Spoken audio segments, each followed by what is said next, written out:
क्या हुआ जब अपने नाग की हत्या का बदला लेने के लिए एक इच्छाधारी नागिन ने करी सारी हदें पार। ये घटना जानकर आपके भी रोंगटे खड़े हो जाएंगे।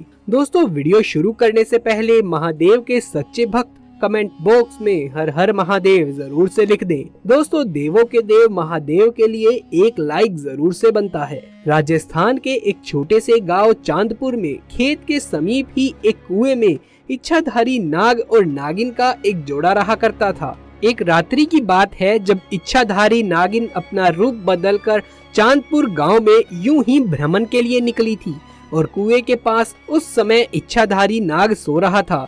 उस समय वहां बड़ा ही अंधेरा था। राजू और मंगल नाम के दो व्यक्ति अपना सारा काम निपटाकर उसी कुएं के पास से अपने ट्रक से गुजर रहे थे। ऐसे में अंधेरे में भूलवश राजू को पता ही नहीं लगा और ट्रक से उस इच्छाधारी सांप के फन को उसने कुचल दिया। इसके बाद जैसे ही नाग ट्रक के नीचे आया, उन्होंने ट्रक रोककर देखा तो उन्हें ज्ञात हुआ कि उन्होंने एक नाग की हत्या कर दी है। जब दोनों को पता चला कि ये कोई साधारण नाग नहीं अपितु इच्छाधारी नाग है, तो उन्होंने उसे उठाकर पास ही में स्थित कुएं में फेंक दिया और वहां से भाग निकले। इधर जब इच्छाधारी नागिन वापस कुएं के पास लौटकर आई तो अपने मृत नाग को कुएं में देखकर वो बेसुध हो गई।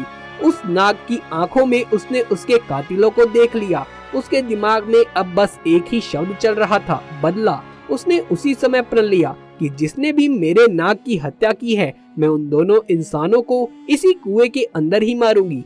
ऐसे में उसने बहुत सालों तक उसी कुएं में रहकर अपने नाग के कातिलों का इंतजार किया, परंतु राजू और मंगल ने उस घटना के बाद से उस कुएं वाले स्थान से निकलना ही बंद कर दिया था। परंतु इच्छाधारी नागिन अपने नाग की हत्या का बदला लेने के लिए बहुत ही ज्यादा तड़प रही थी।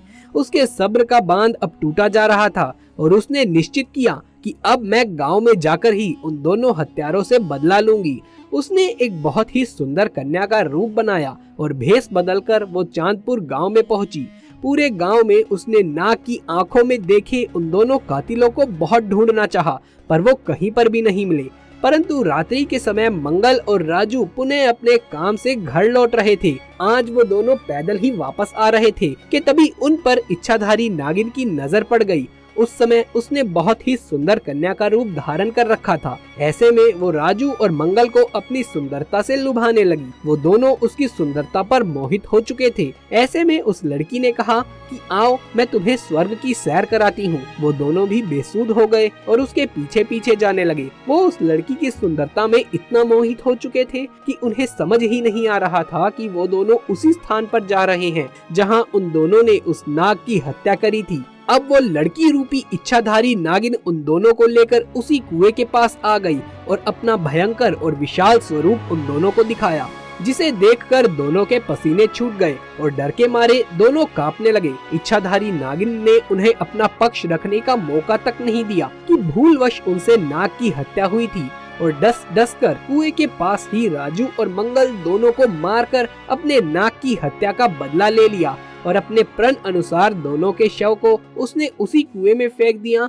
जिस कुएं में इन दोनों ने उसके नाग के शव को फेंका था, और वो पुनः उस कुएं के आसपास ही रहने लगी। दोस्तों, आप भी इस बात का विशेष ध्यान रखिएगा कि किसी भी प्रकार से जाने अनजाने में आप किसी भी सांप, नाग या नागिन को चोट ना पहुंचाएं, क्योंकि हमारी एक गलती हमारे ऊपर बहुत भारी पड़ सकती है। नाग हो या नागिन, सभी महादेव के गहने हैं। हमारा कार्य है कि जिस तरीके से हम महादेव की भक्ति करते हैं, उन्हीं के साथ ही हमें इनकी भी पूजा अर्चना करनी है, ना कि इन्हें चोट पहुंचानी चाहिए। साथ ही इस घटना के प्रति आपकी क्या राय है, नीचे कमेंट बॉक्स में लिखकर जरूर से बताइएगा। महादेव के दीवाने कमेंट बॉक्स में हर हर महादेव लिखे बगैर मत जाइएगा। ये वीडियो पसंद आया हो तो इसे एक लाइक करके अपने दोस्तों और रिश्तेदारों में इसे ज्यादा से ज्यादा शेयर कर दें। आगे भी ऐसे वीडियोस देखते रहने के लिए हमारे चैनल को सब्सक्राइब करके पास वाले बेल आइकन को भी दबा लीजिए। जल्द मुलाकात होगी आपसे किसी अगली वीडियो में। तब तक के लिए आप सभी का धन्यवाद।